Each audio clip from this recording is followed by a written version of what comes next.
আসসালামু আলাইকুম। আশা করি যে যেখানে আছেন আল্লাহর রহমতে ভালো আছেন। আজকে আমি তৈরি করে দেখাবো রসুন, মরিচ, ধনেপাতার আচার। একটা হাঁড়িতে তেল দিয়ে তেলটা গরম করে রসুন দিয়ে দিয়েছিলাম। এখানে আমি হাফ কেজি পরিমাণ কাঁচামরিচ নিয়েছি। এখন গরম তেলের মধ্যে আমি কাঁচামরিচটাও অ্যাড করে দিয়েছি। দিয়ে ভালো করে এটা রসুনের সাথে তেলের সাথে মিশিয়ে নিলাম।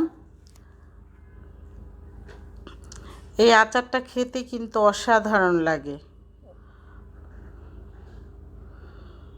এখানে আমি বোম্বাই মরিচ দিতে চেয়েছিলাম, কিন্তু সেটাও আমি পাইনি বাজারে, তাই দিতে পারিনি।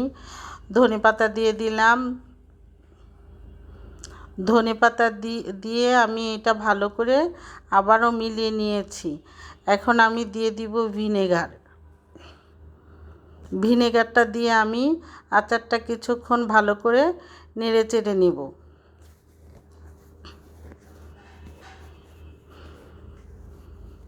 আমার কাছে তো এই আচারটা খিচুড়ি, পোলাও, ভাত, ভর্তা সব কিছুর সাথেই খেতে ভালো লাগে।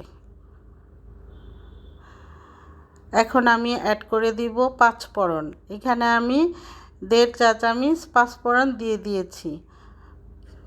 পাঁচফোড়নটা দিয়ে এটা আমি আরও কিছুক্ষণ রান্না করে নিব। আমার আচারটা হয়ে গিয়েছে।